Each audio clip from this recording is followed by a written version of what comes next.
नमस्कार दोस्तों, मैं Brajesh sir the vision academy के यूट्यूब चैनल में आप लोगों का स्वागत है। हम आप लोगों को हिंदी भाषा TET, C TET, super TET के लिए मार्गदर्शन करेंगे। आप लोगों को द विजन एकेडमी में बहुत बहुत स्वागत है। आइए हिंदी भाषा के में हम लोग देखते हैं कैसे क्वेश्चन बनता है और कैसे हमें पढ़ना है और कैसे पठन पाठन कार्य करना है। तो चलिए, हिंदी भाषा और संस्कृत भाषा दोनों भाषाएं हैं। संस्कृत भाषा से हिंदी भाषा की उत्पत्ति होती है।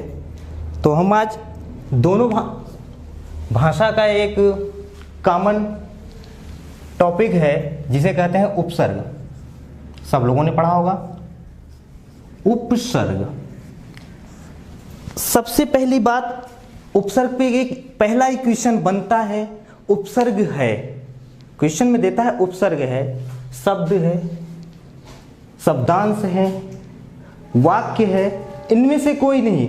तो सबसे पहले यही क्वेश्चन बनता है। और यह क्वेश्चन हमारे प्यारे भाइयों सब ज़्यादातर गलत करते हैं। यह होता है शब्दांश।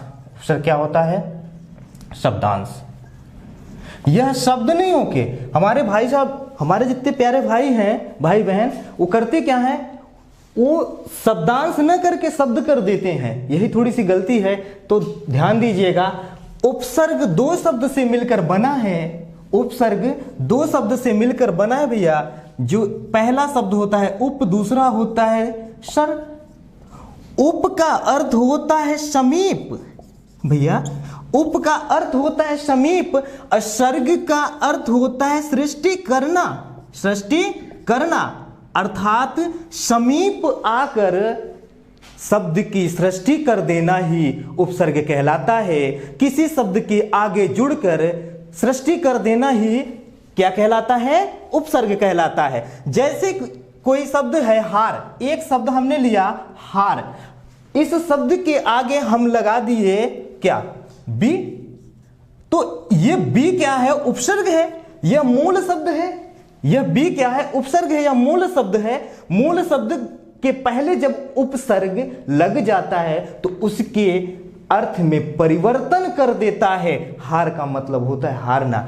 अब बी लग गया, जैसे ही बी लगा वैसे ही हो जाता है भ्रमण करना।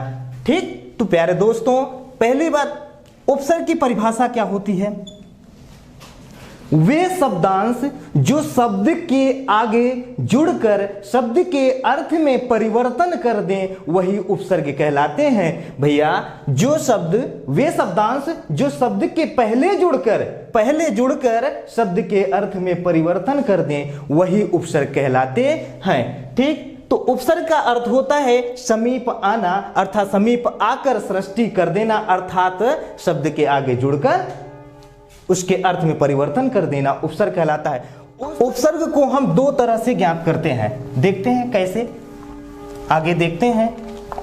कुछ उपसर्ग ऐसे होते हैं जो हमें साधारणतया दिखते रहते हैं। साधारणतया दिखते रहते हैं। जैसे ही उपसर्ग लिखा, जैसे हमने लिखा क्या? प्रतिदिन। एक शब्द लिखा क्या? प्रतिदिन। लिखा प्रतिदिन। प्रतिदिन जैसे ही लिखा तो आप जैसे कहोगे कि इसमें सर प्रति उपसर्ग है, दिन मूल शब्द है। कुछ अगर हम कहें प्रत्याशा, प्रत्याशा, अगर हम कहें प्रत्याशा तो भैया प्रत्याशा में तो आप संशय में पड़ जाओगे। इसमें प्र है, इसमें तो प्र दिख रहा है, लेकिन प्र नहीं है भैया। इसका जब हम विच्छेद करेंगे तो हो जाएगा भैया प्रतिधन आशा। भैया प्रतिधन आशा। तो इस तरह से, तो ये जो इस तरह का जो उपसर्ग हुआ, कैसा हुआ?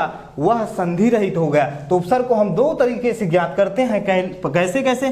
पहला होता है आपका संधि सहित भैया, संधि सहित। दूसरा होता है संधि रहित। ठीक। संधि सहित मतलब जिसमें संधि हो और जिसमें संधि ना हो वह संधि रहित होता है। तो संधि सहित जिसमें संधि हो, यही सबसे इंपॉर्टेंट है। इसी से सबसे ज्यादा क्वेश्चन हिंदी और संस्कृत दोनों सब्जेक्ट में, चाहे UP TET, C TET, super TET या कोई भी राजस्थान टेट, रीट, कोई भी टेट देखिए, उसमें क्वेश्चन पूछता है। न कि इससे पूछता है, इससे भी पूछता है, लेकिन सबसे ज्यादा क्वेश्चन यहाँ से बनाता है आपके यूपी SSS किसी भी एग्जाम में जहाँ पे हिंदी पूछती है। जैसे दे दिया यहाँ पर व्यवहार, एक शब्द आया व्यवहार, व्यवहार। अब इस शब्द में पूछा कि इसमें उपसर्ग है, तो यह संधि सहित उपसर्ग है। व्यवहार क्या है? संधि सहित। तो कहेंगे कि इसमें कितने उपसर्ग, ये भी पूछ लेता है कभी कभी, इसमें कितने उपसर्ग हैं? तो इसमें भैया दो उपसर्ग हैं, एक हो जाएगा बी, दूसरा हो जाएगा अब मूल शब्द बचेगा आपका हार। ठीक, अब विशेष तौर पे ध्यान देंगे, जब भी उपसर्ग को निकाल लिया जाए तो जो मूल शब्द बचे वह सार्थक हो। वह कैसा हो भैया? सार्थक हो। उपसर्ग को निकालने के बाद मूल शब्द सार्थक हो।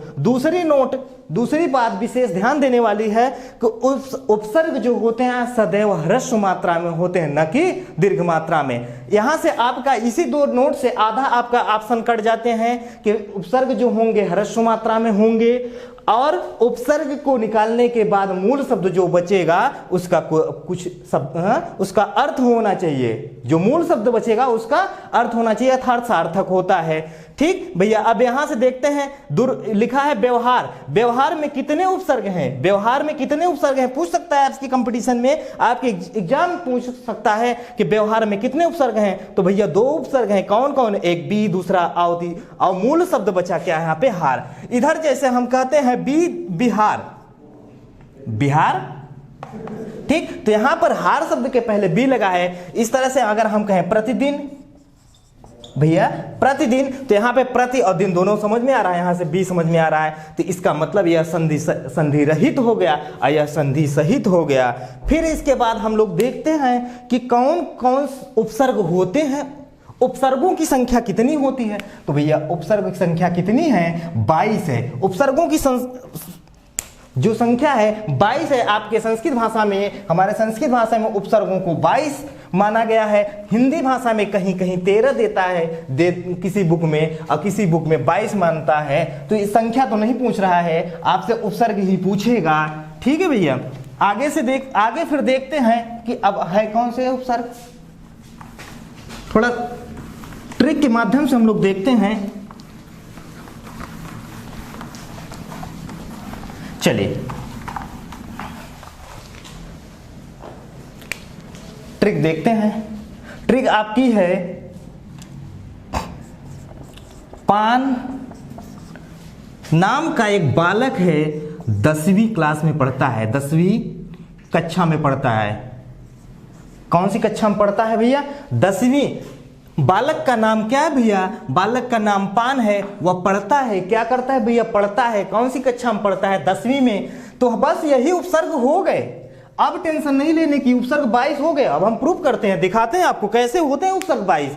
देखिए, पी से बनने वाले उपसर्गों की संख्या 4 भैया, ए से बनने वाले उपसर्ग की संख्या 7, डबल ए से बनने वाले उपसर्ग की संख्या 1, यन से बनने वाले उपसर्ग की संख्या 3 बनते हैं भैया, डी से बनते हैं उपसर्ग 2, यू से बनते हैं 2 उपसर्ग भैया, यस से बनते हैं 2, और वी से बनता है अकेला उपसर्ग। भैया काउंट कर लीजिए, 7 3 10 4 14 1 15 2 17 2 19 2 21 1 22। भैया ये 22 उपसर्ग हैं। इन्हीं 8 वर्णों को आप याद कर लीजिए कि यही 8 वर्ण पे उपसर्ग बनते हैं। तो आपका पहली बात, यहां से आधा जो ऑप्शन होंगे आपके कट हो जाएंगे। तो ये 8 वर्ण कौन कौन है? P, A, double A, N, D, U, S और वी। कंफर्म? पान 10वीं भैया, पान 10वीं याद रखिएगा। चलिए देखते हैं पी से बनने वाले उपसर्ग की संख्या। अब देखते हैं कि ये तो पान 10वीं से हमारा क्या हो गया कि उपसर्ग की संख्या हो गई, और इनसे 8 वर्ण हुए पान 10वीं में, ये 8 वर्णों पे बने उपसर्ग की संख्या 22 हो गई। अब देखते हैं पहला वर्ण जो पी लिखा है भैया, इस पी से बनने वाले उपसर्ग की संख्या कितनी है। ठीक है भैया, अब आगे देखते हैं पी से बनने वाले उपसर्ग।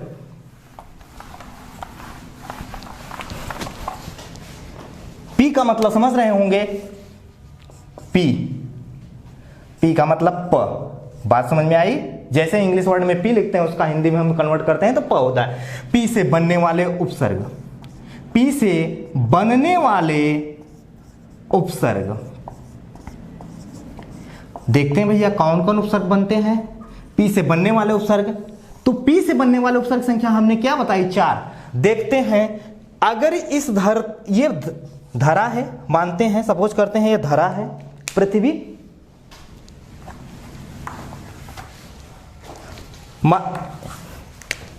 धरा, धरा पर एक शब्द, धरा पर से एक शब्द निकला पर, ठीक। धरा पर परी आई, इस धरा पर आई कौन? परी आई। फिर परी के लिए, किसके लिए? परी के लिए, अर्थात परी के प्रति, परी के प्रति परा आया। क्या आया भैया? परी के प्रति परा आया। तो इस पर का मतलब हो जाएगा प्र, अर्थात इस धरा पर सबसे पहले, धरा पर, कहां पर? धरा पर। सपोज करिएगा पृथ्वी है, पृथ्वी पर, अर्थात धरा पर क्या आई? पर आई। पर आई कौन? परी आई। परी के प्रति परा आया। भैया यही 4 उपसर्ग पी से बनने वाले हैं। इसके अलावा कोई भी आए ऑप्शन में उसे तुरंत कट कर दीजिए। कोई भी आए ऑप्शन इन 4 वर्णों के अलावा तो वो आपके उपसर्ग नहीं है, ठीक। तो प्र से, अप्र से बनने वाले उपसर्ग, ये इधर हम रखते हैं पहले उपसर्ग, ठीक है। इधर लिखते हैं उपसर्ग, और उपसर्ग का इधर क्या लिखते हैं? उपसर्ग। उपसर्ग भैया यहां पर लिखते हैं उसका अर्थ, किस अर्थ में प्रयोग हो रहा है। वो जो शब्द लगता है तो वो किस अर्थ में परिवर्तित हो जाता है। यहां पर उसका प्रयोग अर्थात शब्द, ठीक है, प्रयोग। प्र जो शब्द है, प्र का अर्थ होता है आगे। प्र का अर्थ क्या होता है? आगे। प्र जहां लगता है वह किस अर्थ में आ जाता है? आगे या अधिक, अधिक, ठीक। अब देखिए इससे बनेगा उपसर्ग क्या? प्रहार, प्रहार बनेगा ना, प्रहार, प्रकाश, प्रभाव। तो इस तरह से जितने भी उपसर्ग होंगे वो आपके किससे बनेंगे? उपसर्ग प्र से बनेंगे। किससे बनेंगे भैया? प्र से बनेंगे, ठीक। इसी तरह परी से बनने वाला उपसर्ग, परी का अर्थ होता है, परी का अर्थ मतलब समझते हैं, अगर परी है तो उसके आसपास में फूल है तो उसके आसपास में क्या वर्ण आते हैं? भौरे। तो परी है तो उसके लिए कौन आया था? परा आया था। तो आया था तो इसका अर्थ भी वही होगा, क्या? आस और पास। भैया किसके आसपास? परी के आसपास। इसका अर्थ याद रहेगा, परी के आस पास। तो परी से बनने वाले उपसर्ग परिभ्रमण, परिभ्रमण, परिक्रमा, ठीक। तो इस तरह से परी से बनते हैं उपसर्ग, ठीक। और परी से बनने वाले उपसर्ग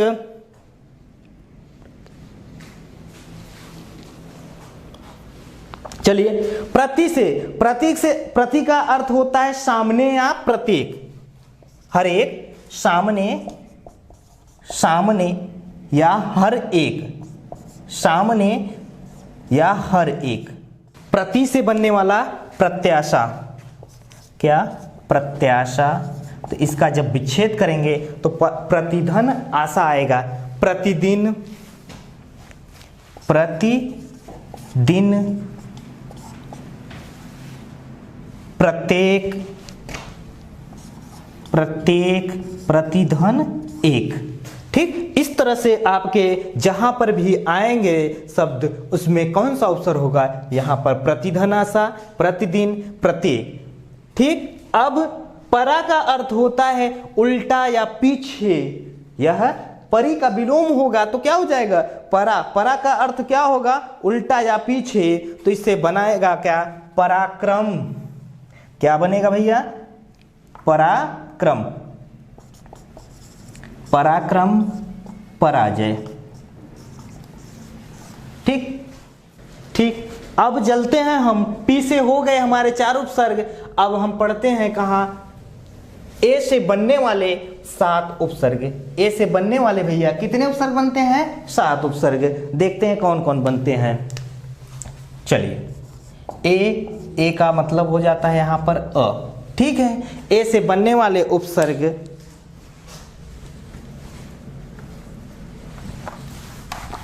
अति, अधि, अनु, अपि, अव, अप, ये बनते हैं 7 उपसर्ग। ए से बनने वाले उपसर्ग हैं। देखते हैं ये 7 उपसर्ग कैसे होते हैं। अति पहला उपसर्ग है इसमें से, अति।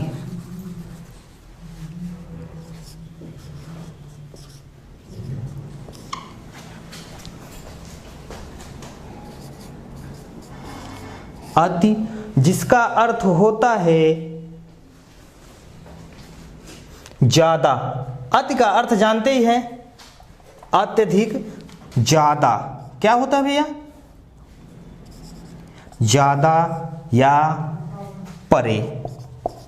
ठीक, इसका अर्थ होता है जैसे हम कहें अत्यधिक। क्या कहें? अत्यधिक। तो इसका विच्छेद करेंगे तो क्या होगा भैया? अतिधन अधिक, अत्यधिक, अत्यधिक, अत्यल्प, अत्यल्प, अत्यंत, अत्यंत, अतिशीघ्र, अति शीघ्र। तो ये किससे बनते हैं उपसर्ग भैया? अति से बनते हैं। अति शीघ्र, अत्यधिक, अत्यल्प, अत्यंत, अति शीघ्र। दूसरा उपसर्ग आपका आता है अधि। अधि, अधि का अर्थ होता है क्या? प्रधान। अधि, अधि दूसरा उपसर्ग है, इसका अर्थ होता है प्रधान या श्रेष्ठ। क्या? श्रेष्ठ।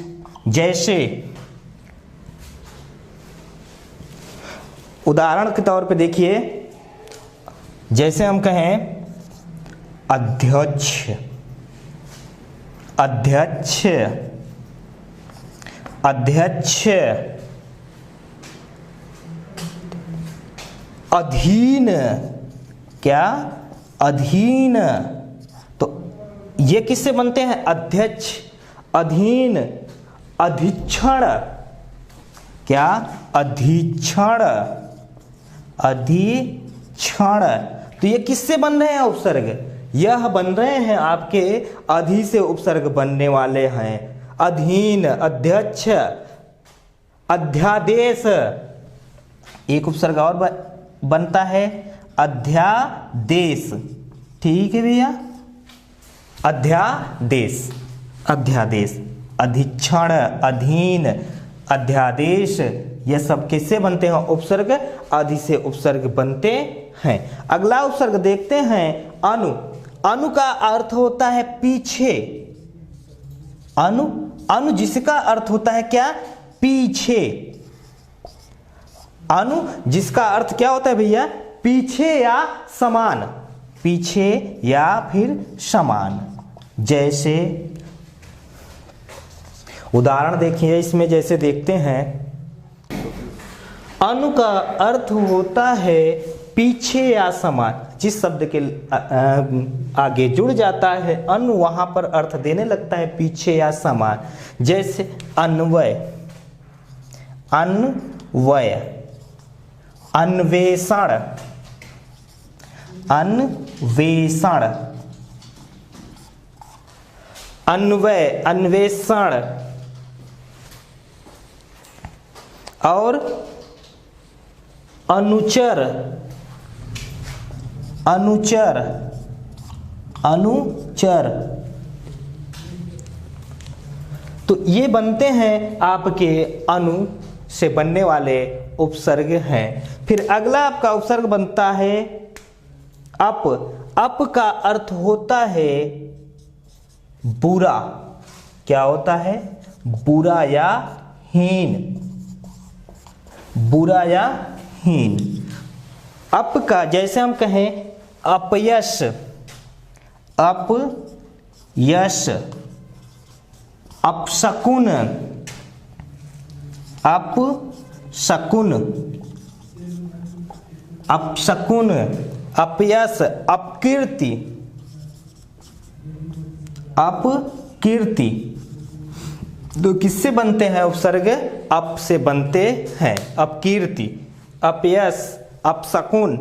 ठीक, अभी से बनने वाले, अब आगे अभी से बनने वाले उपसर्ग।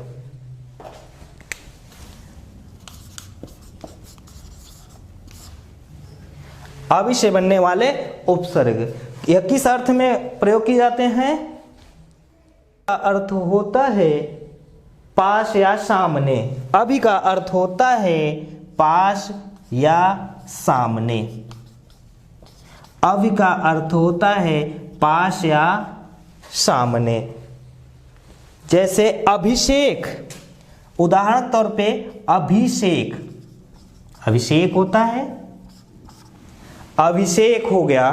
और जैसे हो गया अभिप्सा, अभिधन इप्सा, अभिप्सा, अभिप्सा, अभिप्सा। तो इस तरह से जितने भी एग्जाम्पल बनते हैं आप देखते हैं सारी बुकों में दिया रहता है। ठीक, तो ये हैं आपके कितने उपसर्ग हो गए? 5 उपसर्ग हो गए, 2 और। अगला उपसर्ग है आपका औ, जिसका अर्थ होता है, इसका भी अर्थ होता है क्या भैया? बुरा, बुरा या हीन। जैसे अवज्ञा, अवज्ञा, अवहेलना, अवहेलना। इस तरह से आपके ढेर सारे एग्जाम्पल हैं। अवज्ञा, अवहेलना, अवतार, अवतार। ठीक, अगला लास्ट अ से बनने वाला उपसर्ग अपि, अपि, जिसका अर्थ होता है भी। आप लोग जानते हैं भी जो निपात है इसका अर्थ होता है भी। अपिद्यान, अपिद्यान, इससे बनता है उपसर्ग अपिद्यान।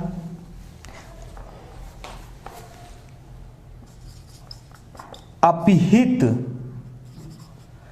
अपिहित। ठीक, अपिद्यान, अपिहित, अपितु, अपितु। यहां आपके अ से बनने वाले उपसर्ग होते हैं समाप्त। अ से बनने वाले, पी से बनने वाले उपसर्ग 4, वो 4 कंप्लीट हो गए। प्रति, परि, परा। ठीक, अ से बनने वाले उपसर्ग 7, अति, अधि, अनु, अपि, अव, अप, 7 ये उपसर्ग कंप्लीट होते हैं। अब आपका अगला उपसर्ग है डबल ए। डबल ए मतलब आ से बनने वाले उपसर्ग अब अगले वीडियो में। धन्यवाद।